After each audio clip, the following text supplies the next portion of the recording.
Hello, America. This is Mr. Citizen Patriot.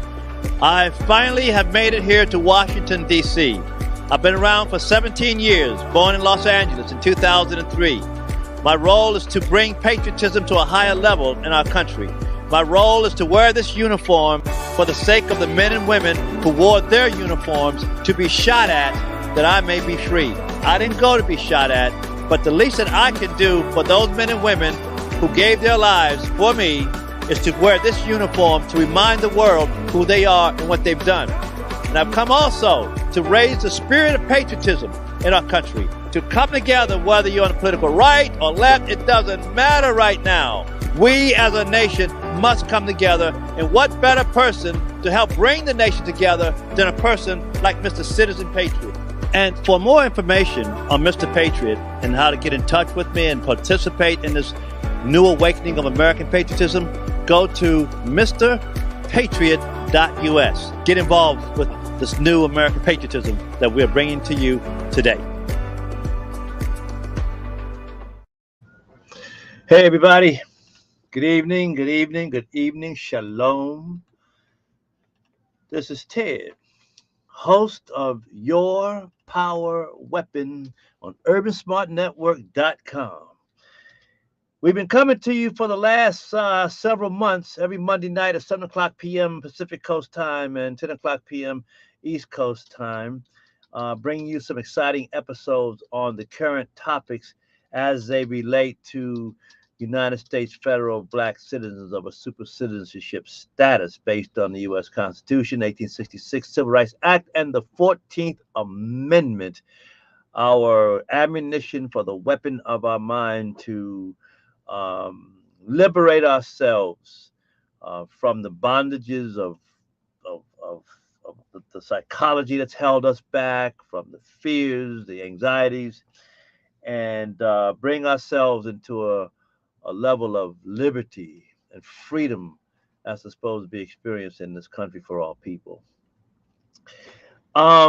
Tonight's topic we're going to deal with is why has the NAACP and all the civil rights organizations, y'all know who they are, we're going to talk about them in a minute.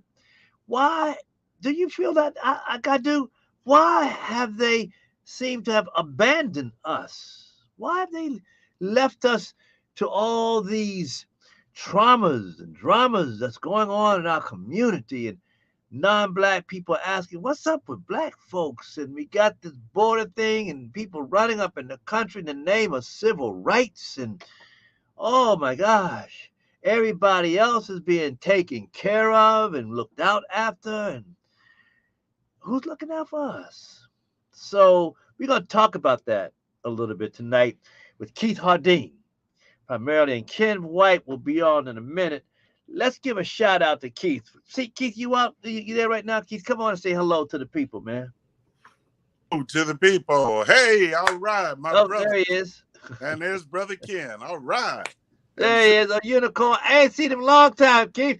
Yeah. Hey, unicorn. Keith and I was thinking about hooking up a posse and coming finding you because we thought somebody might have kidnapped you, man. Yeah. Hey, watch this, brothers. Those of us with a little gray in our face, right? You know that every now and then it's grinding time. I've been out here grinding, trying to grab some of these chips out the sky, brother. That's all. But I'm back. Hey, Keith, when you gonna get you one of them, man? Look at brother. Look at all that wisdom, that OG power. Watch this, Ted. I'm trying to be like you, Ted. I mean, you got all that glory. I just got a little bit. Hey, bitch, yo, unicorn. Sounds good. Keith, where yours at, man? Huh? Where yours? Oh, I don't need one. Oh, look. Yeah, he is. I just like it because I saw Ted's. I was like, damn, Ted rocking a mean beard, man. Let me come on, get up in there. I got one of my young guys out here in Venice Beach. I was walking around the back from a skate spot, and he come running up to me, man, little young Marine, former Marine. Ted, look, my beard. I got a beard. You inspired me to grow a beard, Ted. Because it's all black. It ain't gray. He's just a young fella, but you know. So, Keith, how you doing? Hey, I'm doing good, man. I am really excited. You gonna talk to us tonight? What you gonna talk to us tonight about, man? You know, I've been doing my the self-defense training, and this is this story here we're talking about is apropos. Here's a 22-year-old who stopped and killed. He shot a shooter at the mall, a guy who was at the mall. That was in Indianapolis. I'm sure you guys heard about it. Yep. And of course, that doesn't get a whole lot of glory, but most of the focus is on the fact, they're trying to figure out why did the man start shooting people in the mall? Okay, whatever. And he was young too. I was like 20 years old.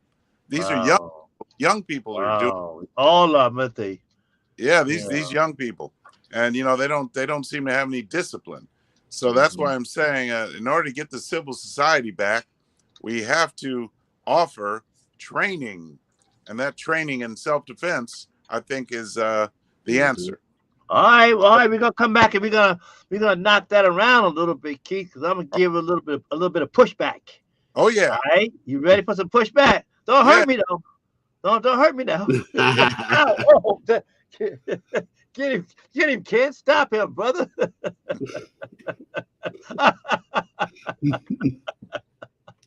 Hey, Unicorn, how you doing, man? We ain't seen you in a long time, brother. What's been happening with you? How you doing?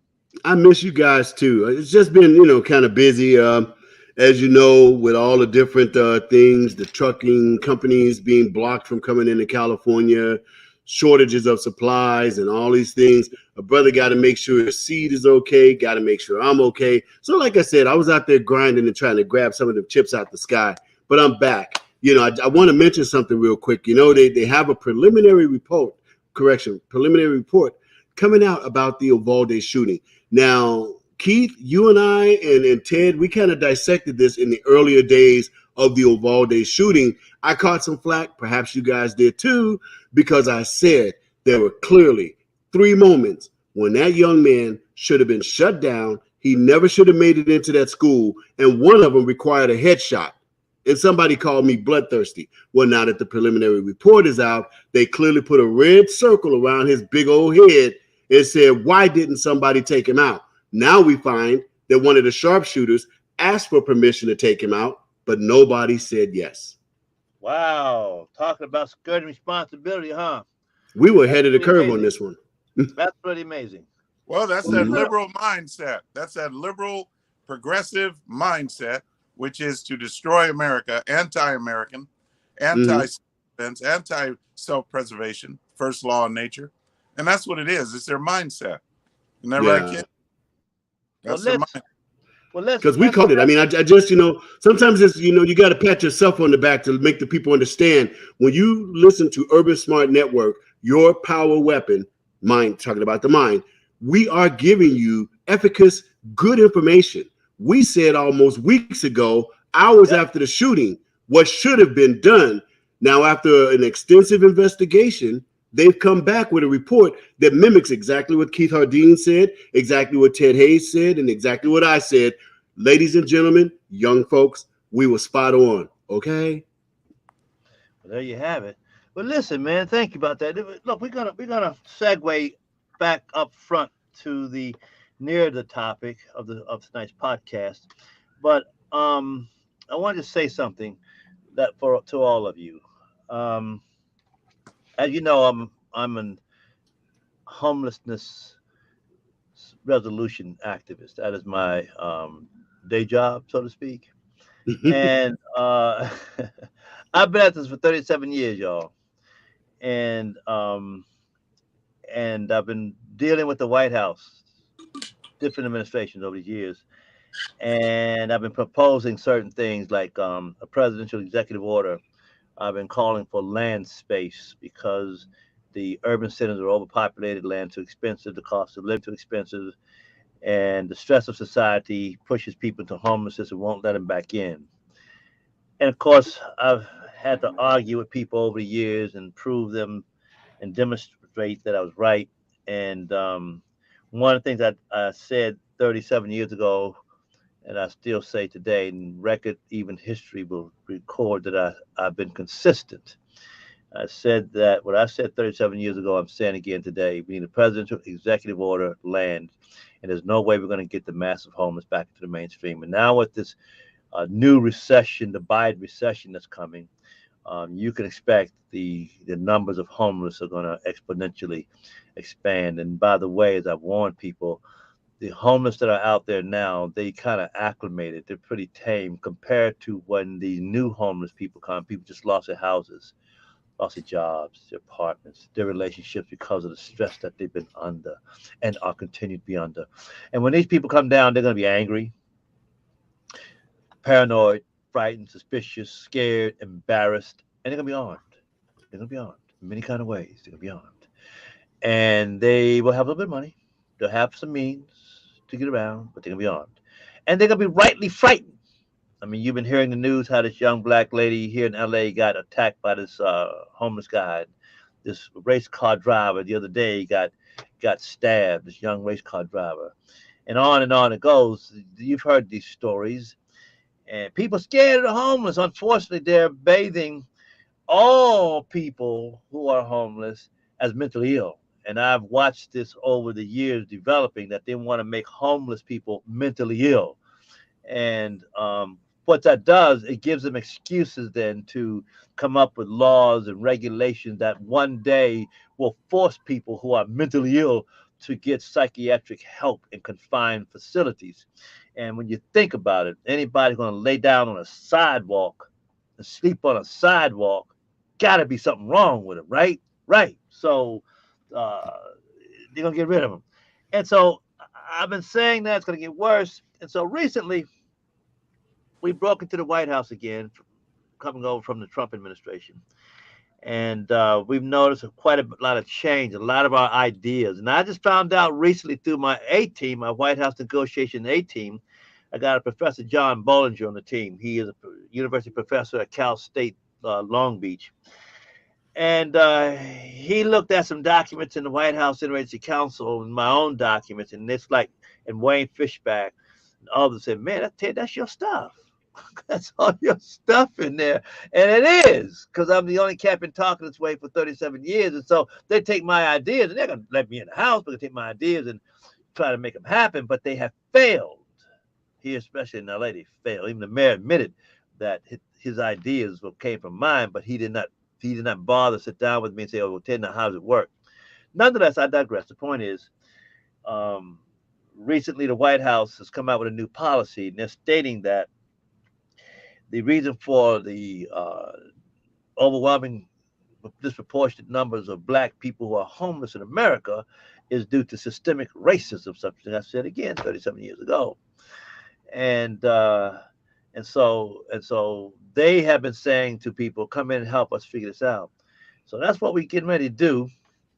And also one last point to make this so poignant, so poignant and significant is that I'm considered the king servant, director servant, king servant, whatever, co-parent with the lady by the name of Carol Sobel, the ACLU, of the encampment movement in this city, hence in the country.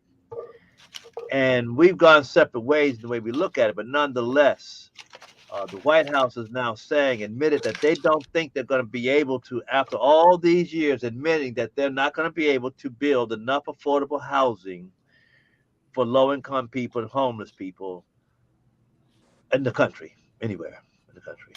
This is national policy now, and it's been going on over there about a year and a half privately, but now it's getting out to all the social services across the country that we're not going to meet that housing demand anymore. That's out of reach.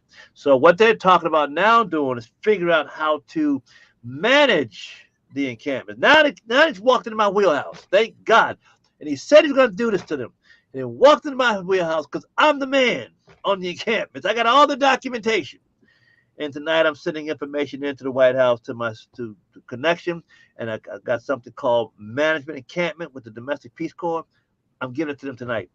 And so on Wednesday, my A team, some very prominent people, are going to be meeting with the White House Interagency Council of Homeless. This is what, Monday, July the 7th no, July the 18th. This is Monday, July the 18th, 2022. And can't get this.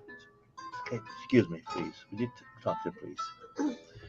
And John Bollinger, this is Rhonda. And it's one of my guys now. And we're tomorrow. My staff is going to meet with the White House staff by Zoom, and we're going to begin negotiating how to get this country out of this mess. So I'm like an astronaut in a spaceship about 30 feet, 30 yards from landing on the moon. And I got to land on the moon manually. It's kind of like what Neil Armstrong them had to do. So my focus is there, and it's so I can't get out and do other things that I'd like to do.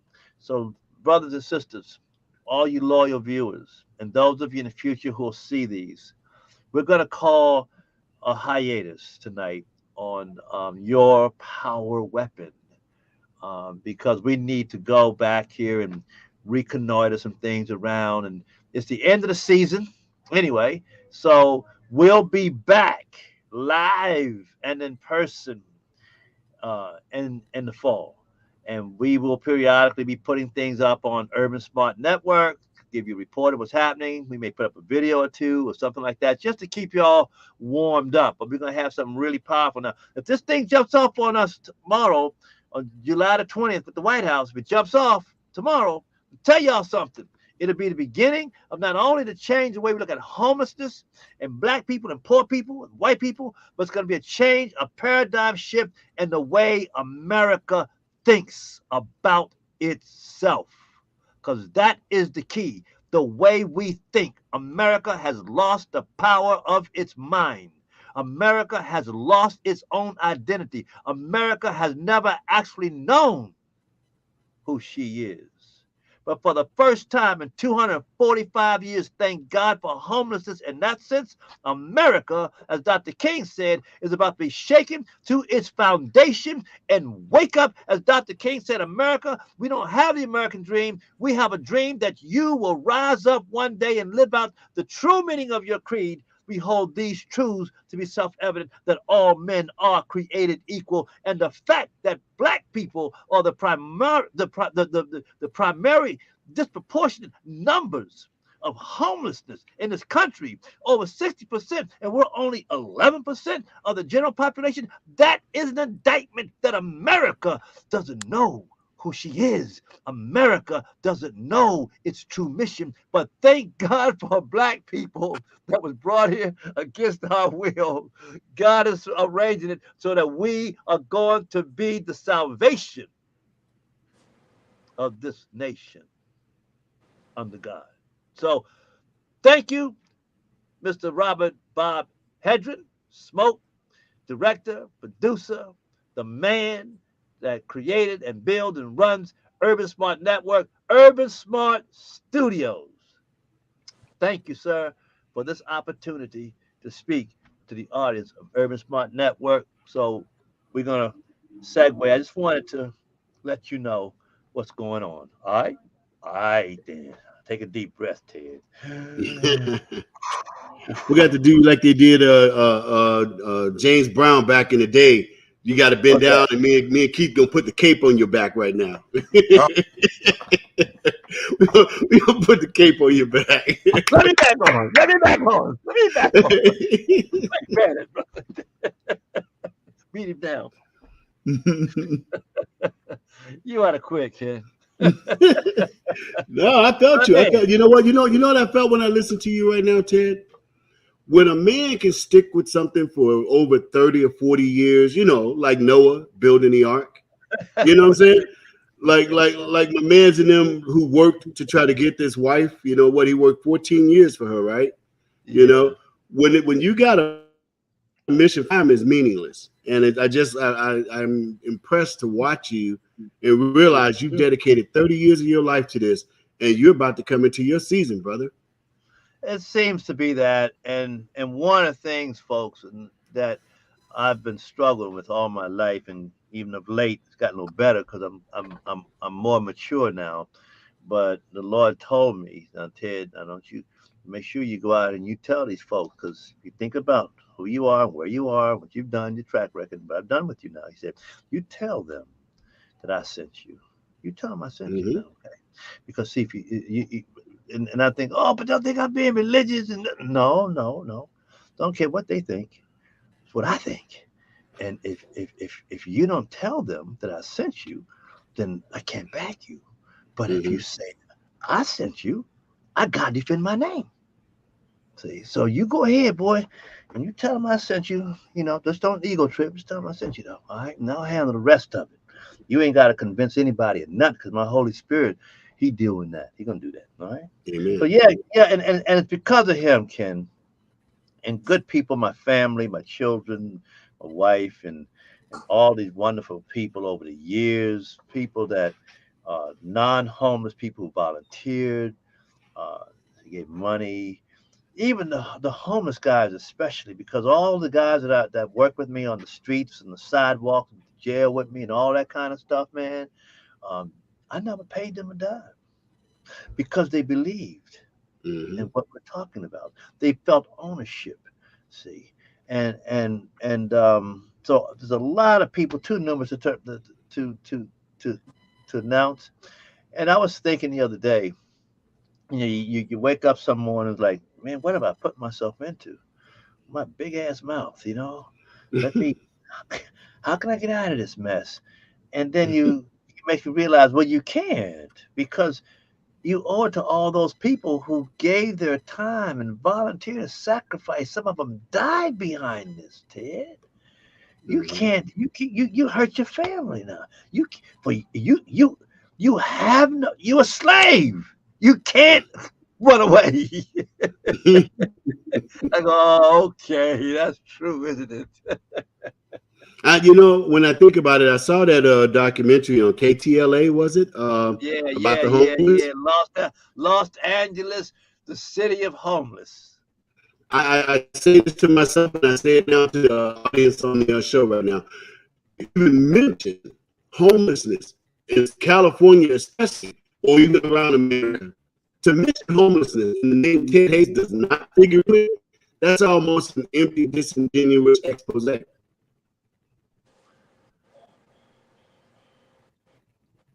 Ken? Yeah. You broke up there, brother. Oh, I'll say it again. I said, you know, I saw the documentary, it was well done, but I also thought to myself, if you even mention the idea of homelessness in California, especially Los Angeles, and indeed in the nation, and the name Ted Hayes does not come into that picture, that's almost an empty, disingenuous expose. That's true, and this is what the powers that be, bless their baby hearts, can't figure out. They are babies, man. That's what the Lord told me to call them babies, and treat them like babies. Speak to them, and you can't be mad at a baby, can you? You can't be mad at a baby, man. No, that's not what they do. Ted, I got a good question for you. What, Keith? This is a Don't make it a hard one now. Well, it's got to be hard. The recent article in the Sentinel, which you know that newspaper, Sentinel over in L.A. This is the main black newspaper publication, black owned, and you know they say here that incidents of hate crimes. They say hate crimes against the black community increased 12.5% from 456 incidents in 2020 to 513 incidents in 2021. All right, so they're keeping a close count of how many blacks have been victims of hate crime. Hate crimes. So my question is if that's true, then that would mean that the homeless in LA, I mean, is that increasing? Is that due to the homelessness? What do you think? What relationship would that have with the homelessness? I don't know, to be honest with you right now. Yeah. I told you I'd be asking you the hard questions, man. Throw you off the show. Well, that's assuming that. It's a hard question because for me, because I'm really concerned that they keep highlighting homeless people crimes, and most of them are black folks. You see, and I'm thinking they're starting to poison the mind of the general public with that, because there's a lot more homeless people that do good things out there. You see, far more. You see, but crime, that's just on the increase, period, because they defunded the police. And before they defunded the police, they had beaten the police back into becoming babysitters of the homeless and the black folks in inner cities. And all the people how to defund the police, they don't need the police in their neighborhoods, but our neighborhood do, because we can't call the Bloods or the Crips or the Nation of Islam to protect us from the thugs, right? Right. There it But is. see, Keith, let me ask you something, though. When they say black people 12% up are victimized by hate crime, did they say racial hate crime, white on black, white supremacy on black hate crime, or they say just hate crime? Because murder is hate. That's a good question. They don't even distinguish race. They just said hate crimes. Exactly my point. Because therefore, then they're right. Because if it's a hate crime based on murder, we black folks kill 7,500 young black men every year by the hands of young black men with gunfire, which means then, therefore, that number has increased. Yeah. See, you ask a young black man, why'd you shoot that young black man? Did the white supremacists tell you to shoot the young black man? Nah. Did the police tell you to shoot that young black man? Nah. Young black man, why'd you shoot that young black man? I don't like the nigga, man. That's all. I can't stand him, man. I hate that motherfucker, man. Excuse my language. You know what I'm saying? See, and you ask any one of these bangers out here who done kill somebody black, it ain't because the white man told him to do it. Now, I do believe this, that the systemic racism that we have had to endure and has manifested to what you see today, as you heard me say before, that the manifestation of 400 years of unrequited injustice is you sit out there, homelessness. You see young black men walk around with the pants sagging off their ass, and you see the fact that 7,500 young black men are killing each other every year. That is the two most visible manifestations of unrequited injustice in our country. And Keith, this takes me back to the top of the podcast about why has the NAACP and all the civil rights organizations, all the reverends and the ministers and the bishops and the doctors, why have they abandoned us? When I got on Skid Row 37 years ago, and this Negro looked around to see, when I saw all them black folks, I looked immediately for an NAACP office or an SCLC office or a Rainbow Push office.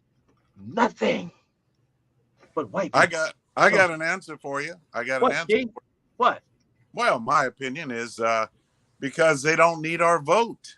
They no longer need the black vote in order to keep those progressive, liberal communists in office. Who you mean, the NAACP Negro people, African American people? Is that you talking about that don't need that vote? That's right. I really believe that. Where they going to get the vote from? I never asked them, but I bet you that's what it was. What it is. I mean, we get such a large migrant population coming through here, and no doubt they vote along with the rest of us. So you trying to tell me that the African American civil rights and Christian bishop leadership and all that stuff have basically done would rather have the vote of foreigners than the vote of their own people? And why don't our people vote? Well, if their own people are like me and Ken, then yes. If they vote like Ken and myself. Well, I got a question I'd like to interject. NAACP. Before you go there, Ken, I'll come right back to you. Smoke is showing something here. The National NAACP Convention. You know, back in the day when I first heard of the NAACP Convention and awards, I thought it was going to be about activists getting honored for their work in the community. Come to find out, it's about slapping black people, entertainers on the back and giving them awards. Yeah. For There you go. what? And liberal Distracting entertainment. us from the truth. Come on, Ken. I'm sorry. That's all right. Hey, watch this. NAACP and all the rest of them, XYZ, even the people that you see so listed in the video right there, all of them. And I'm sorry, but it's time to break out the horn. Uh-oh. If you tried to go get a job at the NAACP, yeah, tell me they're gonna hire you without a college degree. Whoa. Do you think that's not gonna happen? You got to have a college degree to get up in there, I'm pretty sure. Is that right? Yeah. Pretty much. And what has happened is it's not so much that they have left us, than that the dreams of Margaret Sanger, the Luftwaffe, the Nazis, the real ones, not these wannabe Antifa clowns, but the real ones.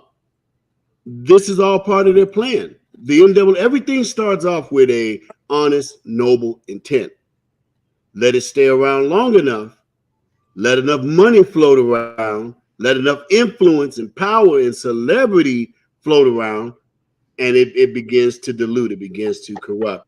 The NAACP is no longer an advocate for the rights of blacks because the blacks that are in there got theirs. I got mine. Right. You get yours. Thank you. That's all it really is that why would they champion the cause of blacks earnestly and miss out on hanging out with the celebrities and all that money that mysteriously finds its way to them from private corporations, the federal government, what have you? They just, okay, case in point, Mr. Walt Disney, would he or would he not be rolling in his grave right now if he saw what these people did with his company? Oh, he's turning somersaults. You see what I'm saying? But when you look at the inception of Disneyland and the NAACP, they kind of started around the same time, which means they've been victim to the same corrosions and erosions. Was that true, Ted? You said actually, which is I want to segue here anyway. Actually, the NAACP came into existence around the turn of the century, 1900. Okay. And yeah, and a lot. Well, that's about the same time that little rat showed up. That rat showed up around that time too. Oh, that rat. A little 6-foot rat. that rodent. The NAACP, folks, if you don't know this, has never been for black people. Whoa. No, they never have. So the NAACP, in a certain sense, had never really abandoned us. As we talk a question, they never have been with us. The NAACP started at the turn of the century by some socialist, leftist, Jewish, Ashkenazi Jewish people. Aha! Whoa! They weren't racist now. They weren't racist, but they had a belief that capitalism must be destroyed. Remember, the Marx was a Jewish cat. You gotta remember that. Black Lives Matter. Engels, all them cats, and the one they killed, Trotsky, they're all Jewish cats, right?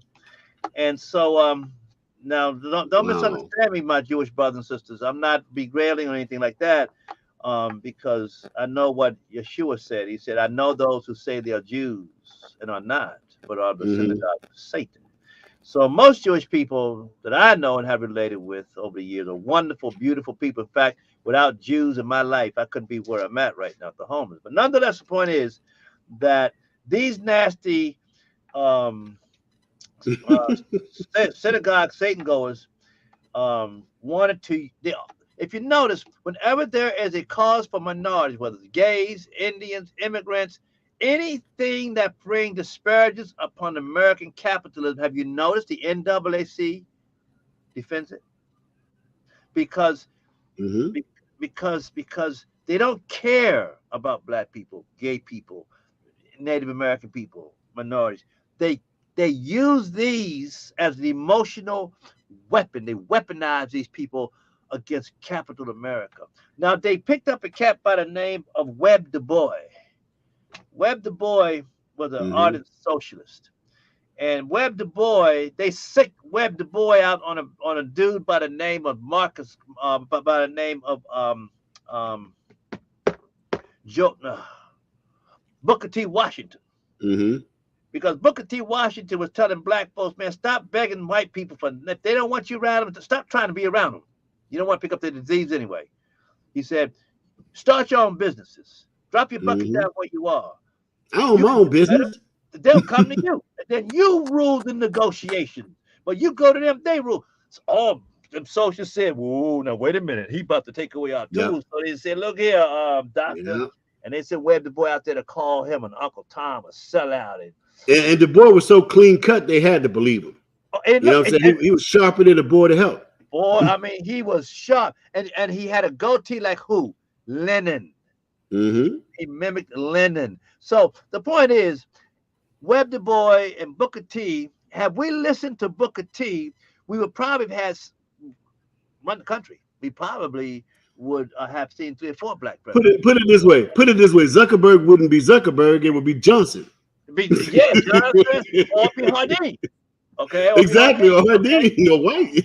Yeah. Because you know, can I say something in there real quick? And you're pointing it out. Let me just put this here. What I have seen in my little short time on this planet is this: those that hate us, and I mean really hate us, they watch to see where we're going to get nourishing, clean water to get ourselves healthy, and they jump right in front of it. They grab the cup and say, here, take this. But they switch the water out. Brothers, you know, I have documentation. These cats are so drunk with power, they actually wrote this stuff down back in 1930. The American Communist Party stated, the way we're going to take America down in capitalism, Negro. They tell you, we're going to play on the Negroes' slavery, Jim Crow. We're going to play on the fact that they're illiterate and therefore they only act by what they see, what they hear, what they feel, emotional. And we will use their music. Now they use that rap. But now, Ted, let me ask you a question. They did it. You say that manifesto was written in the 1930s, correct? Yeah, the American manifesto. So it was written in the 1930s. They had the mendacity, the gall to put it in writing. And we all know that you don't put a lot of things in writing because it kind of convicts you. You own that. And that's what the Nazis did. They thought they had us all together. They had it on lock. They had us on lock. So the bottom line is, I guess I want to fast forward to this. In the 1930s, they wrote this terrible manifesto of how they were going to use the Negro people to aid in the destruction of America. Yeah. Then we were blessed with people like Dr. King, Malcolm X, Abernathy, right? Yeah. All these people. And they warned us. They literally told us that this is what was going down. Especially Malcolm X. I listen to some of the things he says, and then I look at LeBron James, and I go, wow. So, but now fast forward. Here it is, the year 2022. And in Los Angeles this morning, the woman that's in charge of the health organization is using black people as an excuse to lock everybody back down with masks. This is nightmarish. We're making the connection. You got it. Keith, you got it. I got it. When are black people going to stop being the cudgel and the tool of the very people who hate us? This is nuts. This is absolutely nuts. We're going to put a mask on me. And if you notice in the whole abortion movement, you know, you don't see no black folks out there except for a handful. When I see a black woman crying over abortion, it freaks me out. And if 1 or 2 up on the podium to speak. But if you look in the crowd, ain't no black folks out there. Nope. These are young white chicks, man. Yep. And the trick of it is, watch this. They're like this. We're gonna all run to the cliff, and when we get to the cliff, we're gonna all jump. Okay. Hold hands. You know what I'm saying? Let's hold hands. And so they all run into the cliff, and the very people in those crowds, when it's time to jump, they stop, and the black girls is jumping up. Shouldn't be laughing, but damn. You know what I mean? You're right. It's the biggest sucker play I've ever seen in my life. That reminds me of that parody joke of Tonto and the Lone Ranger, when Tonto say, when the Lone Ranger's surrounded, about to be taken, the Lone Ranger say, "Tonto, we surrounded." Tonto say, "What you mean we, white man?" Woo. No, you're right, brother. And you can't tell me that the people who are leading these marches and organizing this stuff You can't tell me that they don't know what they're doing. They are Oh, they trying to know. eliminate black people, okay? Because we are the salvation of this Union Republic. Abraham Lincoln, our greatest president, had to come to that realization that there will be no saving of the Union until you save these people from chattel slavery. Mm-hmm. Look what But they see, did to the Black Lives Matter. Look what they did to the Black Lives Matter movement. mm-hmm, What mm-hmm. do you mean, Keith? What do you mean, Destroyed it. Keith? They pretty much destroyed it, actually. Yeah, Who destroyed it? but they knew it. They knew it. See, watch this, guys. This is go Oh, it was a kamikaze. Black Lives Matter movement was a to the video I kamikaze made movement. 2 years. TikTok. Got it. Yeah, right. TikTok America, time's almost up. Okay, if you didn't like a person, but you were trying your best to like them, okay, they say that when a person is drunk, whoever they really are is the person that comes out. You know, are you a happy drunk? Are you an angry drunk? Are you, that's what happens, right? So what has our enemy done to our children? They've defunded the police. They've given no consequences for improper behavior. They've cut loose all the boundaries and turned our children loose upon themselves. And now, as they smash the glass windows and go into Huntington Beach and this and that and the other thing, our children are drunk on power without the benefit of character because they prevented us from teaching our children better than this. What does that do? I don't care if you love everybody. At some point, when the media, which is the very same media that plays the head games with us, highlighting these crimes, when you see enough of that on TV, when you see enough of young black people shooting each other in the head in businesses, when you see them beating up old people, throwing Asians off the train in New York, when you see enough of that, when you decide you don't like them, surely it's not because you're racist, huh? Wow. Are you following me? They're setting us up upon an issue that we haven't yet been able to repair. And what was that? Yes, sir. What was that recent? I think you mentioned it, Ken.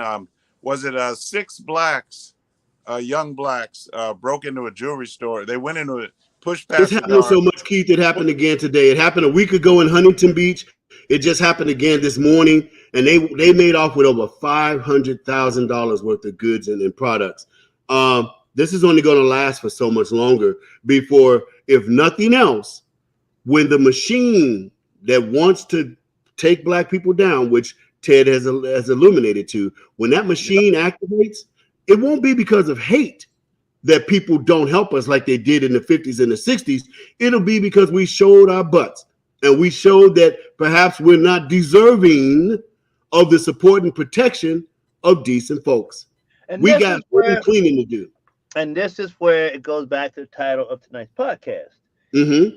Where's the NAACP? So when I share with you the history of the NAACP, they've never been with us. Otherwise, today, they would say, shut that border down. Yep. Why? You're right, Ted. Black people more than anybody else. They would say, hey, hold up with this Ukraine thing. Why are you bringing people from Afghanistan? Why you? No. You can't do that. Well, can I ask a question, Ted? They know this to be true. That's why they keep their mouth shut. Let me ask a question. The job is being done. Has the NAACP even mentioned illegal immigration at all? Yeah, they say that it is the new civil rights movement. What? Obama, Jesse, Al, the preachers, the Congressional Black Caucus, they say that it is the new civil rights movement because black folks, and when you hear the other side say it, they say, well, like when I talk with my compañero friends who are illegal aliens, I have friends, right?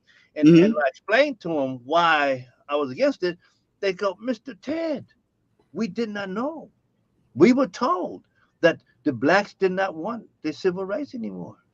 So they said, but they act like it. They act like it. They really do. Exactly. So that's not their fault. And it goes beyond the NAACP. It goes to the Southern Christian Leadership Conference. It goes to now. Whoa! Stop, Ted. You slid that in there. But the Southern Christian Conference. These are pastors. These are deacons. These are black people of the cloth. Yeah. Surely you're not dragging them into saying that they don't care about black people. No, I'm not dragging them into it. They're already in it. They've been in it. If you look at our history, who has primarily been our spokesperson of black folks? The Reverend. Reverend preachers. The Reverend. I put whatever name you want on it, but it's Reverend. Martin Luther King, Reverend Al Sharpton, Reverend Bishop that, Father Divine, Daddy Grace, Mother this, and Creflo Dollar. And they what? Creflo Dollar. You can't lose with the stuff I use, Reverend Ike. Hey, but hey, folks, now wait a minute. I'm gonna have to jump in here and defend Mr. Ike because see, Mr. Ike. Is Reverend Ike your boy? You know him? He's my boy, man. Because see, Reverend Ike knew he was a pimp. Reverend Ike said to people, "I ain't gonna fool with you." He said, "Give me your money." Yeah. He said, "You like my clothes, my cufflinks, and my hairdo?" He says, "You ought to like it." Why? Because y'all pay for it. Now I'm gonna pass the plate. He was so blatant, they did it. I'm gonna pass the plate. I don't want to hear no jingling of change. I as a child growing up on the south side of Chicago, I used to listen to him on WVON radio, and he used to always say, "You can't lose with the stuff I use." Now send your dollars to Reverend Ike. I used to listen to the Reverend Ike show all the time. But the principle really doesn't have that much to do with God. It has to do with universal law of reciprocity. If you know the laws of reciprocity, you go pick up any motivational book and just put a religion to it, and you got it. Well, that's what BLM did. They sprinkled a little bit of religiosity. Exactly. And so these organizations, King, all of them, SCLC, all of them. I don't want to knock them. But you're gonna. No, because the Lord has been dealing with me about that. You know, they're babies, and they just don't know. I really do believe that. I think that most of them black men and women in Congress and these ministers, I believe they start off with a true heart. And I think that when they realize how difficult it is to do justice and righteousness, and the amount of money it's going to take to do it, that I think that's when they begin to drink the power juice and got intoxicated and forgot. And so what I have to, that's me now, y'all. I can't tell y'all what to do, obviously, but I got to look at them that way, because what's going to happen if this thing jumps off with the White House?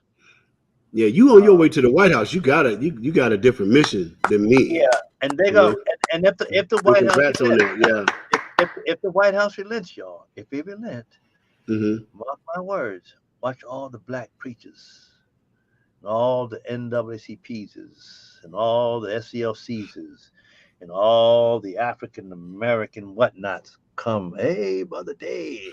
Yeah, and see, watch this, Ted, real quick. Please let me get this question in there. Please let me get this question in here, because I'm grateful to be a part of your team and working with everything. And you are on your way to the White House. That's going to happen. God's going to put you there. But now, Ted, has the word reparations come into the program at any point? Is that something that's we talked about it the other day in our podcast on our on the meeting that I missed, right? Yeah, I regret I missed that meeting. We're addressing reparations. We're addressing inheritance. We prefer the inheritance more than the reparations.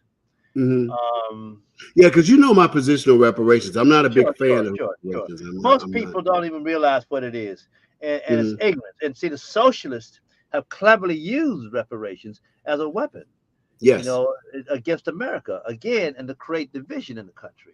See, we're going to be able to bring the country together. Just like my boy, Mr. Patriot. What'd he say? Now's the time to bring America together, and it's time for one like me to bring them together. Because how you going to deny a chattel slave who dons the colors of this country, whose brothers and ancestors died under the flag of this country, and who has proven throughout history we chattel slave descendants are the most patriotic people this country's ever known or ever will know. We just are lacking leadership. And maybe Keith and Ken and Smoke, the rest of us and the A-team and different ones across the country, perhaps the Lord is going to give America a shot through black folks, that we are about to come into our own for the reason we are the Joseph of the world. Our brothers threw us out, exiled us into slavery. We're going to grow up to be the regent of America.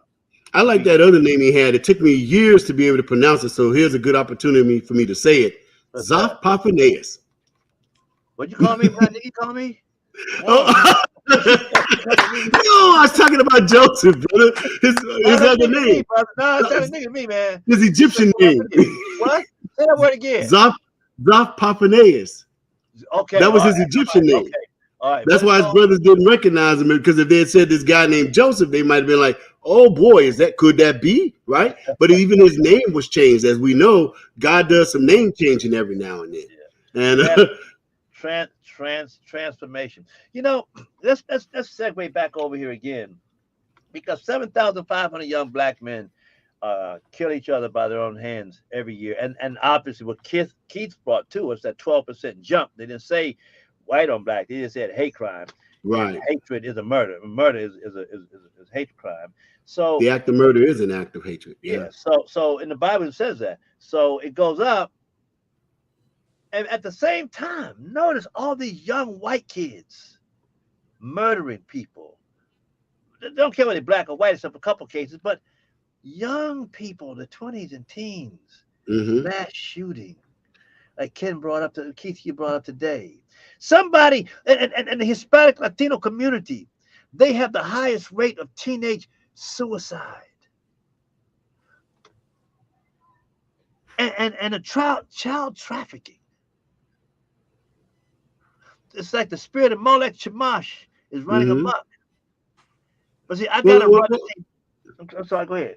Yeah, imagine if you had a chicken farm, and you were trying to raise enough chickens to feed a large population of people, but somebody didn't want that population to be nourished. Okay, could you imagine the sight of going into your chicken farm and the little chickies are pecking at each other, like basically cockfighting as little chicks, and they're destroying each other and they're killing each other? It's not just the chicks killing each other. You're losing the crop that's going to nourish the future. This war that we're fighting now is an insipid war. They're not going to fight our children on the battlefield because they'll never make it there. We're not going to be able to sustain on the battlefield because you can't even go to the grocery store and get a loaf of bread on that empty shelf over there. We're not going to be able to do anything of any efficacy because our military is being diluted with all these political agendas, and the black man, I'm speaking in character, the black man is still pissed off about 1619, while my man Vladimir Putin just made a point today that was incredible. The euro dollar is now on par with the American dollar. That should have been leading the news. The fact that Biden went over to the Emirates of Saudi Arabia and basically got punked, that should have been leading the news. But instead, what did we get? J-Lo married Ben Affleck. Whoa. That's the headline news. You know what I'm saying? We're in trouble. Yeah. Again, you run that tape back to 1930 with the Communist Manifesto. It's working like a charm right now. Oh yeah. And a lot of y'all viewers don't realize that the Marxist communists came to the United States in 1850, and they started tracking us then, and then they got more attracted to Russia, and they went that direction, and they said we'll come back at America. So they left a delegation here to keep it up and keep the fire warm, and so they saw the Civil War, and they saw a Reconstruction period. Then they saw how the Republicans abandoned the high moral cause of the nation, how they abandoned those 7,500 innocent young white boys who died in the Civil War over us. That's our high moral ground cause. When they saw the Republicans, the guardians of the Republic, abandon their post and became robber barons and oppressed the poor, that's when the soldiers said, okay, here we go. The Workers' Party, the poor. That was the birth of the Union. You gotta, Keith? Yes. The Republican Party are the ones who gave birth and fertilized the Marxist communist unions of this country. People don't know that. How they do it? Because they abandoned their guardian post of the Republic, if you can keep it. Listen. Wow. We have enemies. That's a heck of an indictment. And they're coming from foreign lands and foreign philosophies, because Marxist communism is an Eastern European concept Mm-hmm. that twisted the New Testament into perversion with koinonia, which meant that they all had everything in fellowship in common. See, and that's where Marx, the Jew, picked this up and said, look what we got. And they've been doing this, and the Republicans, the Guardians, Keith, you in the military. No, Ken, you in the military. Mm-hmm. And you know military discipline. If you are put on post to guard and you went to take a pee, necessarily had to take a pee or dump, and you had to leave your post, or if you fell asleep and left your post, it's unthinkable, Ted. or you saw your girlfriend, this woman was naked, you want to spend some time. If you left your post and the enemy got in, who will the general be more upset with? The enemy that got in, or you who left your post? Put it this way: there's a poem, and I don't remember it all right now, but it's called the Mission of the Provost. That is something that was drilled in my head in all of the many police academies that I have attended. I am, like I've said on your show many times before, I'm like an ancient tribune from great Rome. In the Roman times, if a soldier fell asleep, like they suspected the two guards did when the stone was rolled away from the tomb, what happened to those two guys? They got smoked, huh, Keith? They killed them. And the penalty for leaving your post is death. You know, as you know, I own a security company. That's one of my businesses. Yeah. And I used to keep a patrolman with me. So as I did my post checks, if I did come across someone that I questioned to be asleep or derelict in their duties, I replaced them immediately with the guy that was sitting in the car, because the rule is whatever I see you doing when I get there, that's what I have to believe you do all the time. So when you bring that up against the report, that hey, this is serious stuff we're doing. You know me, I'm a jovial man and I like to play around, but I don't play around. So, you know, when you bring up what you brought up about the Republican Party, it does wound me because it's been my party for 47 years. I know, brother. Think about it. And I've clinged to it with all my hope. Okay. Think about it. When the founding fathers said, even by constitutional Article 4, Section 4, that we are a republic form of government, the Republicans, in the name of rectify, and rightly so, okay, when they first started, to take the stain of chattel slavery away, that would be guarding the republic. But they gave up, and I know why. But that's okay, y'all. Look here, we got to go. And I want to once again thank you, Ken, or thank you, Keith. You guys have been loyal brothers here to help me out with this, and also Anita, and who else? Ashley, and all the folks. All you got to do, folks, is to see the stars of your power weapon. You just go to your power weapon. Emory, Urban Smart Network. Emory McClendon, Leo Alexander, Nora Massey, all those folks. You just go to Urban Smart Network, scroll over to programs, scroll down to the bottom, and you'll see Urban Smart Network, and you see our mascot, my buddy, Mr. Patriot, guiding the way, pointing that finger. Now, Citizen Patriot. Yeah, so Keith, say goodbye. Ken, excuse me, say see y'all later. See you later, everybody. See, will y'all come back, Keith? Everybody, Ken? You don't even have to invite me back. Let me just say this to your audience and to you. Thank you for having me on your show. This show, as you said, will be played back. There'll be people who will go back over the years and see what you have provided to the public. There's a lot of a wealth of knowledge in this, and I've been honored to be a part of Your Power Weapon, hosted by Urban Smart Network. Thank you so much. It's been my honor and my privilege. Thank you. Thank you so much, Ken. Right. Keith, same thing with you, Keith? Yeah. I'll do my. Hey. We'll see how engineer. What? I said I expect to, but we'll see how things are going. Things are really picking up for me as well. They are. Congratulations, God. Hey, Mr. Engineer, why don't you say something, man? Let them hear your voice at least one more last time. Say something, man. Say good night or something. Say goodbye. See you later. Good night. Where's he go at? There he is. Good night, everybody. Thanks for coming. Hope you enjoyed the show. See you in the fall. There you go. Hey, good night, Smoke.